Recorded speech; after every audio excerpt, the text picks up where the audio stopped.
Ben! Huwag ka pa tulog-tulog. Tulog ka pa! Ano yan? Bakit? Huwag ka pa tulog-tulog Alam dito. ba kung kami yan dito? Kasi gawa yung budget ni Lucio nung dati, talagang napakakuripot ni Lucio eh. So sa akin, ako na, pera ko na gagamitin ko. Kung bago na, hindi yung uniform nyo na parang para kayong magpaparada. Ako na bahala sa pagpapaaral ng mga anak mo. May allowance ka sa akin, tol, 50K. Pag-isipan mo, Ben, then, ayan, tsaka ka lumapit sa akin. Pre, ano iniisip mo, pre? Ano balita sa grupo natin? Ayun nga, tayo-tayo pa lang eh. Kulang pa tayo, di ba? Oo. Alam ko na kung anong gagawin ko, pre. Si Ben, pilitin natin. Offeran ko ng matindi. Oh, pwede yun kasi kailangan natin ng guard. Di ba, Oo. gagawin tayo at may guard tayo. Oo. Alam ko naman kaya natin sarili natin, pero may kulang pa din eh. May kulang pa, pre. Kailangan talaga. May bouncer tayo. Oo, meron. That yung malakas-lakas. Oo, lakas-lakas. Tingin ko naman si Ben. Oo, tara. Guard naman kasi dati, di ba? Alam, punta natin. Andiyan si Ben? Andito. Asan? Kain na ito ni Ben. Ben! Huwag ka pa tulog-tulog. Tulog ka pa! Ano yan? Bakit? Huwag ka pa tulog-tulog Alam dito. ba kung kami yan dito? Oo. Hindi, natutulog ako dito eh. Bukas kasi namin kulang pa. Baka gusto mong sumama sa amin.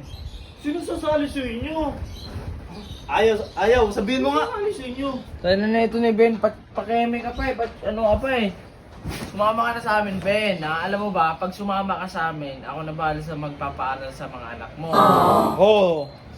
Tapos meron ka pang allowance. Ngayon lang ako mag-offer ng ganito, tol. Ayoko nang kumuha ng iba. Sanay na kasi ako sa inyo eh.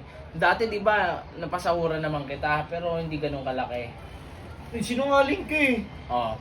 Pero ngayon, hindi na ako magsisinungaling. Gusto ko kasi gawa yung budget ni Lucio nung dati, talagang napakakuripot ni Lucio eh. So sa akin, ako na, pera ko na gagamitin ko. Eh, bakit nyo pala ako kailangan? Kailangan ka namin, siyempre kailangan namin ng Royal Guard. Siyempre mga tayo eh. May titikas tayo dapat. Tigas tayo. Yan naman. Oo. Hindi na ganun yung uniform nyo. Yung uniform nyo, matindi na. Bagong-bago na. Bagong-bago na. Hindi yung uniform nyo na parang para kayong magpaparada. Oh, ngayon, ako na bahala. Mag-isip-isip ka Ben ha. Kaya hindi na kita hindi na kita kakausapin. Last na usap ko na sa ito. Okay?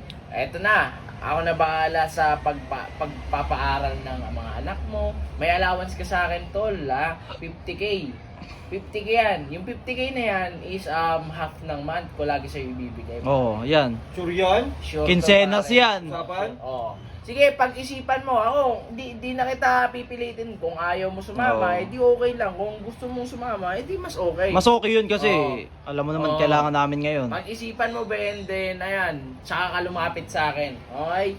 Bahala na sa buhay mo. Ako, gusto ko, chill-chill ang buhay natin eh. Oo. Bahala Kaya na. Ben, mag-isip-isip ka. Ano, gusto Oo. mo ba?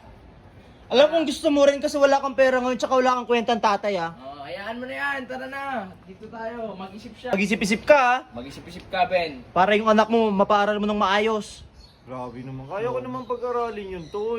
Hindi dapat nga sa university, di ba? University. Para maganda-ganda.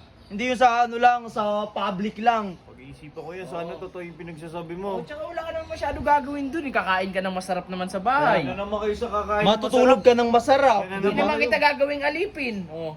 Di ba? Parang tropa lang tayo dun, no? Oo. Oh, mag-isip ka. Bahala ka na dyan. Tara. Sinabi nyo na rin yan Oh, dati. mag-isip-isip ka, oh. Hawakan mo to.